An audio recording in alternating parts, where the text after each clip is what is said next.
অবৈধ সামান্যীকরণ দোষ টিকা হিসাবে 2025 উচ্চ মাধ্যমিক দর্শন পরীক্ষায় 100% কমন গ্যারেন্টি দিয়ে বললাম। এটা কোন অধ্যায়? আরোহমূলক দোষ না, মানে 12 নম্বর অধ্যায় থেকে দুটো টিকা আসবে। আর কি টিকা পড়তে হবে তোমাদের দেখে নাও। অপর্যবেক্ষণ দোষ অবান্তর ঘটনাকে কারণ বলে মনে করা দোষ, সহকার্যকে কারণ অথবা কার্য হিসাবে গ্রহণযোগ্য মন্তব্য। এই যে কটা যদি টিকা পড়ো তোমার 4 এখান থেকে 8 মার্ক নেওয়ার কোনো চিন্তা নেই, গ্যারেন্টি। তো যারা এখনো আমার এই টিকাগুলো লেখনি, আমার ফুল টিউশনের ক্লাস করনি, অবশ্যই প্রোফাইলটা ভিজিট করে 12 নম্বর অধ্যায় 2025 ফুল টিউশন খাতার মধ্যে লিখে নেবে। কিভাবে বুঝিয়ে দিয়েছি, কিভাবে মুখস্থ করতে হয় লিখে দিয়েছি, প্রত্যেকটা আলাদা টিকা আছে। তো যারা এই টিকাটা এখনো লেখনি আমি শেয়ার করলাম, ফটাফট খাতার মধ্যে লিখে নেবে। সঙ্গে এইভাবে যুক্তি থেকে আরোহমূলক দোষ 12টা অধ্যায় সম্পূর্ণ টিউশন সাজানো আছে প্রোফাইলে। 2025 ফুল টিউশন। লজিক বুঝতে পারছো না, কোন 8 মার্কের লজিক আসবে, কোন অধ্যায় থেকে 8 মার্কের নোট আসবে, প্রত্যেকটা অধ্যায় এমসিকিউ সাজেশন, এসিকিউ সাজেশন অধ্যায় ধরে ধরে দেখে নেবে। এটা ফিলোসফি সাবজেক্ট, তাই অন্যান্য সাবজেক্টের সঙ্গে যেই সাবজেক্টকে মিলিয়ে ফেলবে তার কপালে দুঃখ আছে। আমার চ্যানেলের লক্ষ্য একটাই, তোমাকে 100তে 100, ব্যাস এটাই এই চ্যানেলের লক্ষ্য।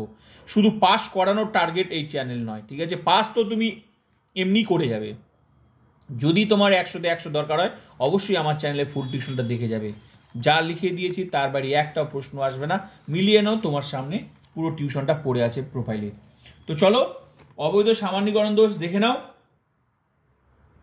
কার্যকারণ সম্পর্ক আবিষ্কারের চেষ্টা না করে কেবলমাত্র অবাধ অভিজ্ঞতার উপর নির্ভর করে যদি সিদ্ধান্ত হিসেবে একটি সামান্য বচন প্রতিষ্ঠা করার চেষ্টা করা হয় তাহলে যুক্তিতে যে দোষ ঘটে তাকে অবৈধ সামান্যীকরণ দোষ বলা হয়। দাঁড়ি, যেমন বহু লোক সাপের কামড়ে মারা গিয়েছে, সুতরাং সাপের কামড়ই হলো মৃত্যুর কারণ। দাঁড়ি, এই যুক্তিটা একটু ব্যাখ্যা দিতে হবে। উপরের যুক্তিটিতে অবাধ অভিজ্ঞতার ভিত্তিতে কয়েকটি ক্ষেত্রে সাপের কামড়ে মৃত্যু হওয়া পর্যবেক্ষণ করে কার্যকারণ সম্পর্ক বিচার না করে সিদ্ধান্ত করা হয়েছে যে সাপের কামড়ই মৃত্যুর কারণ। কিন্তু এমন অনেক ক্ষেত্র আছে যেখানে সাপের কামড়ে মৃত্যু হয়নি। সুতরাং কয়েকটি বিশেষ দৃষ্টান্ত পর্যবেক্ষণের উপর ভিত্তি করে যে সার্বিক সিদ্ধান্ত প্রতিষ্ঠা করা হয়েছে তা ভ্রান্ত, তাই যুক্তিটি অবৈধ সামান্যীকরণ দোষে দুষ্ট। ব্যাস, যারা এই টিকাটা লেখনি আমি তোমাদের শেয়ার করলাম, ফটাফট খাতার মধ্যে লিখে মুখস্থ করে নাও। এই টিকাটাই যদি বুঝতে হয় বা প্রোফাইল ভিজিট করে দেখে নাও, বাকি টিকাগুলোর সাথে সুন্দর করে বুঝিয়ে দিয়েছি, দেখলেই মুখস্থ হয়ে যাবে। ক্লিয়ার? তো যারা এখনো লেখনি, ভুলে গেছো, আমি শেয়ার করে দিলাম। লজিক কাকে বলে দেখো, কোন এমসিকিউ, পুরো টিউশনটা প্রত্যেকটা অধ্যায় আলাদা আলাদা করে সুন্দর করে সাজানো আছে, দেখে নাও। যদি তোমার 100তে 100 ফিলোসফিতে অবশ্যই দরকার হয় তো প্লিজ বন্ধুদেরকে শেয়ার করে সবাইকে ক্লাস করার সুযোগ করে দেবে। ইউটিউবে একটাই চ্যানেল যেখানে ফুল টিউশন পাওয়া যায়, তো প্লিজ শেয়ার।